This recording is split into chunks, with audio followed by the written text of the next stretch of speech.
Alors la paracha de cette semaine commence par le mot Vaishma. Il a écouté. On va parler un petit peu de l'importance d'être à l'écoute. Quelque chose qui n'est pas du tout évident chez un homme. Et quelque chose, c'est une des qualités, c'est un des éléments qui peut permettre à l'homme de monter très haut et d'arriver à des grandes réussites. Cette paracha, où selon certains avis, c'est passé après Matan Torah, après qu'on a reçu la Torah. La Torah l'a mis avant Matan Torah. Et cette paracha où on reçoit la Torah, elle commence par le mot Vaishma Yitro. Yitro, il a écouté. Et déjà Rashi, il est étonné, il dit, mais qu'est-ce qu'il a écouté de particulier? Parce que si la Torah met en valeur Vaishma, c'est que d'être prêt à écouter, c'était déjà quelque chose d'énorme. Il dit Rashi, Kriyat Yamsouf ou Milchemet Amalek. Il a écouté la déchirure de la mer et la guerre de Amalek. Alors la déchirure de la mer, on comprend, mais la guerre de Amalek, pourquoi ça l'a tellement interpellé? Mais en tout cas, il dit Rav Eliyahu Lapian, ce que Yitro a écouté, David, ce que Yitro était prêt à écouter, ça lui a donné toute sa réussite, une vie extraordinaire, une grandeur. Il a rajouté une paracha dans la Torah. Il a été marqué pour toutes les générations. Yitro, il a réussi à avoir une famille et des descendants de niveau extraordinaire. Tout le peuple d'Israël est sorti l'accueillir. Il dit Rashi, 600 000 personnes étaient assises avec lui à table pour l'accueillir. Tout ça parce qu'il a écouté. Il dit, Rav Eliyahu Lapian, combien de gens écoutent de belles choses dans leur vie, des choses qui peuvent déclencher la teshuva, les bonnes midotes, des bons chemins, et ils ne sont pas prêts à écouter. On voit que les nations, Shamoua, Ami, Mirgazoun, les nations, ils ont écouté, ils ont tremblé, mais ils n'ont pas bougé. Écouter et passer à l'action, c'est Yitro qui nous l'a appris. Et ça, c'est l'introduction pour la Torah, pour l'évolution d'un homme. Être à l'écoute. Alors on va tout de suite expliquer que être à l'écoute n'est pas un détail. Shlomo HaMelech parle beaucoup de cette qualité. Et il dit comme ça, Ozen shomat tochachat chaim. Une oreille qui est prête à écouter le message de vie, bekerev chachamim talin. C'est elle qui va mériter de résider parmi les sages. Un homme, même le plus bête qui peut exister, mais qui est ouvert à l'écoute, il finira par être un grand sage et s'asseoir parmi les sages. Il dit Shlomo HaMelech aussi, Raïta ish chacham be'enav. Tu as vu un homme qui est sage à ses yeux. Il est sage, il ne veut pas écouter. Tikva l'exil mimenu. Un imbécile a beaucoup plus d'espoir que lui. Il dit là, Ma'or enaim yesamachlev. Quand quelqu'un il voit, il fait beau, le soleil est bleu, il y a du soleil, ça réjouit le cœur. Shmoa tova, une bonne nouvelle, t'es dachen atzem. Elle rassasie les os. Ça veut dire, il est en train de nous expliquer, comme ça, tellement de versets du roi Salomon qui parlent. Ozen shomat, l'oreille qui est prête à écouter. Il nous dit que l'oreille, c'est plus que les yeux. Pourtant, on est gai, on est joyeux quand il y a des belles choses à voir. C'est évident. La lumière, mais l'oreille, écouter des choses, des fois, c'est encore plus que ça. Il dit même, il amène la Gemara dans Baba Kama. Un homme, chas shalom, qui aurait blessé son ami, d'un membre, et même des yeux, il doit lui rembourser le prix du membre. Mais s'il a assourdi, il doit lui payer la valeur de tout son corps. Pourquoi? Parce que un des membres les plus importants, comme ça écrit Rabbeinu Yonah, c'est l'écoute. En écoutant, il ramène même parmi les 5 choses qui peuvent faire tchouva à un homme, c'est quelqu'un qui a l'habitude d'écouter. Quand il écoute quelque chose, il prend au sérieux. Il est prêt à faire. Un homme comme ça, même s'il se trempe dans sa vie, il aura une bonne occasion où il va écouter un petit chiour, un petit message, un petit conseil, et il va prendre des nouveaux chemins, et il va arriver à la réussite. Mais un homme qui n'est pas prêt à écouter, il perd toute la chance. Même un imbécile, il dit le roi Salomon, il dit Shlomo HaMelech, même un imbécile a beaucoup plus d'espoir que lui. Et avant de rentrer dans le sujet, pourquoi c'est tellement dur d'écouter, c'est ça le message de la paracha. Avant de recevoir la Torah, regarde, Yitro, un exemple tellement merveilleux.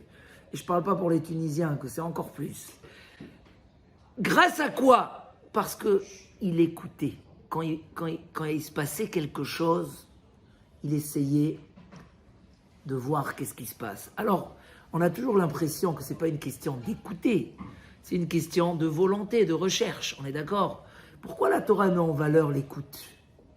Non, un homme de bonne foi, un homme qui veut avancer, alors il entend qu'il y a une synagogue au 24, il entend qu'il y a des cours de Torah, il entend qu'il y a le Daf Yomi, alors il s'intéresse. Pourquoi? C'est une question de Vayishma. Et là, il y a quelque chose d'intéressant. Il y a des opportunités dans la vie qui sont présentées à nous. Mina Shamaim.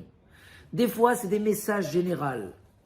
C'est marqué même que si tu vois qu'au bout du monde, il y a une nation qui a été punie, où il s'est passé quelque chose, c'est pour le peuple d'Israël, c'est pour qu'on se réveille. C'est un pasouk mefourash. Raïti tikri moussar. Tu as vu même, ça n'a rien à voir, c'est un autre peuple au bout du monde. Non. Akadosh Baruch Hu, il envoie des opportunités pour qu'on comprenne certaines choses. Des fois, c'est envoyé pour nous.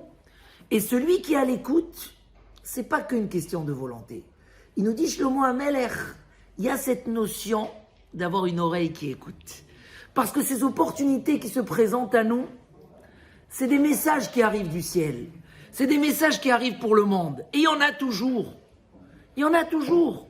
Et celui qui sait écouter, prendre les opportunités, alors comme il dira Ben Yona, ça peut l'amener même à faire tchouva, ça peut l'amener à évoluer, ça peut l'amener à grandir.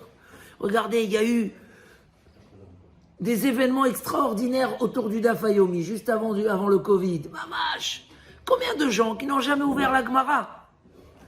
Ils ont écouté. Aujourd'hui, ils sont déjà à 300 pages de Gemara. Ils ont fini Brachot, Shabbat. Pourquoi? C'est pas qu'ils manquaient de volonté avant ou qu'ils ont eu plus de volonté après. C'est qu'il y a eu une opportunité, il y a eu un message qui est passé. Il n'y a jamais eu autant de bruit autour de cette chose-là. Et là, il y a eu... Ah, ils ont écouté. Et bien, au Hachem, aujourd'hui déjà, on ne peut pas compter l'évolution et le mérite de tous les jours une page de Gemara. Et c'est dans tous les détails dans la vie. Un petit conseil d'un ami, des parents.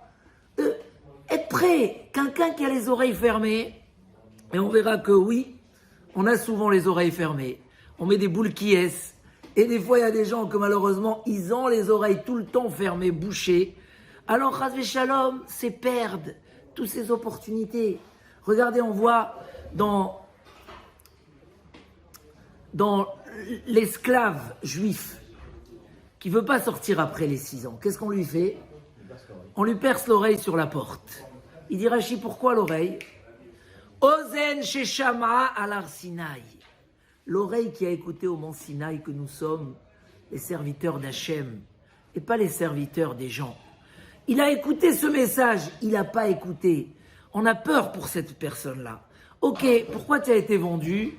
Parce que tu as volé ou parce que tu n'as pas d'argent. La Torah elle donne un plan, c'est pas de la servitude, de remise à niveau. Ok, 6 ans, après 6 ans, tu es libéré. Mais ça t'a suffi ces 6 ans pour comprendre le message. Tu as écouté dans les 10 commandements qu'on va lire demain, Lotignov, ne vole pas. Tu as écouté le mont Sinaï. Tu as entendu qu'il ibn Israël Avadim. On veut te sauver. Tu vas rester maintenant jusqu'à 50 ans esclave. Il faut que tu aies un rappel sur l'oreille. Parce que cette oreille-là, qui ne veut pas écouter, elle se met en danger. Un homme qui n'est pas prêt à écouter, c'est dangereux. Et donc la Torah elle dit, regardez Rabbeinu Akadosh, chaque fois qu'il y avait dans la Gemara une histoire où Rabbi Elazar ben Dourdaya, il a entendu une voix qui lui dit, tu as perdu ta part dans le Olam Haba. Ouah, c'est un homme qui faisait plein de péchés. Il courait après les désirs dans les quatre coins du monde. Nous, il est dans la Toum'a, dans l'impureté. Il entend une voix, qu'est-ce qu'il fait? Il fait une teshuva tellement merveilleuse qu'il y a une voix qui sort et qui dit, il est invité, Rabbi Elazar ben Dourdaya, au Olam Haba. Il y a comme ça plusieurs histoires dans la Gemara des gens qui ont écouté. Chaque fois où il se passe quelque chose comme ça, qu'est-ce qui vient après? Bacha Rabbi, Rabbeinu Akadosh qui pleure et qui dit, Yesh kone olamo besha'a achat. Il y a un homme qui achète son Olam Haba en 1 heure. En 1 heure. Et il dit, il y a qui l'achètent en beaucoup d'années. Des fois, toute une vie ne suffit pas à une personne. Parce qu'il ne tient pas compte de tout ce qu'Hachem lui envoie. Yesh kone olamo besha'a achat. Il y a un homme qui a acquis.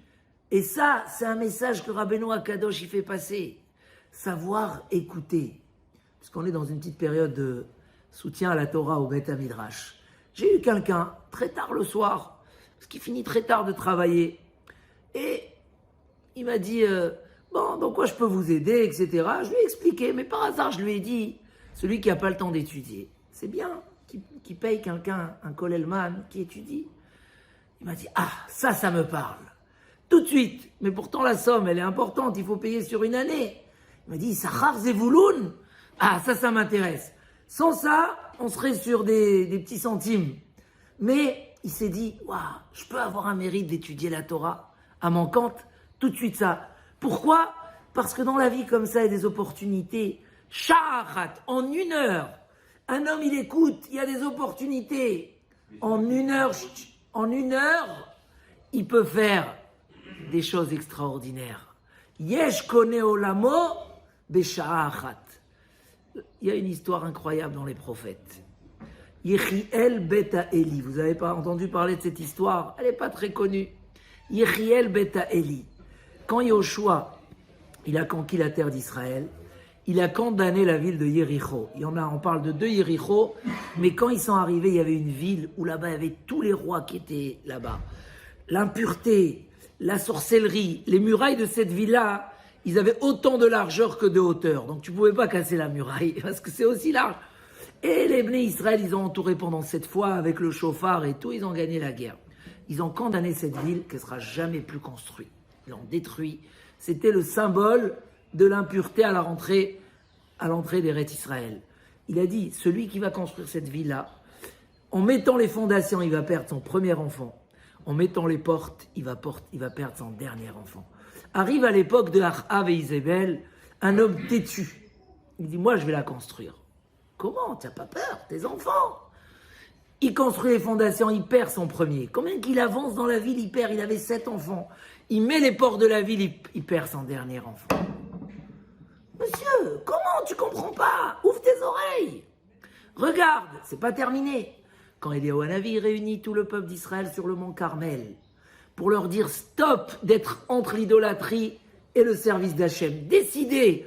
Il réunit tous les prophètes de l'idolâtrie et il leur dit on va construire 2 autels, on va mettre 2 animaux les mêmes, on va faire 2 misbéach.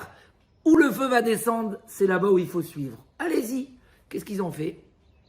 Ils ont caché ce fameux Yeriel.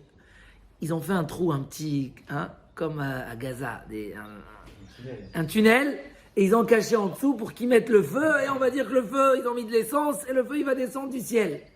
Et ils commencent à crier, allez, allez, allez, et le feu, il descend pas. Qu'est-ce qui se passe? Il s'est fait piquer par un serpent.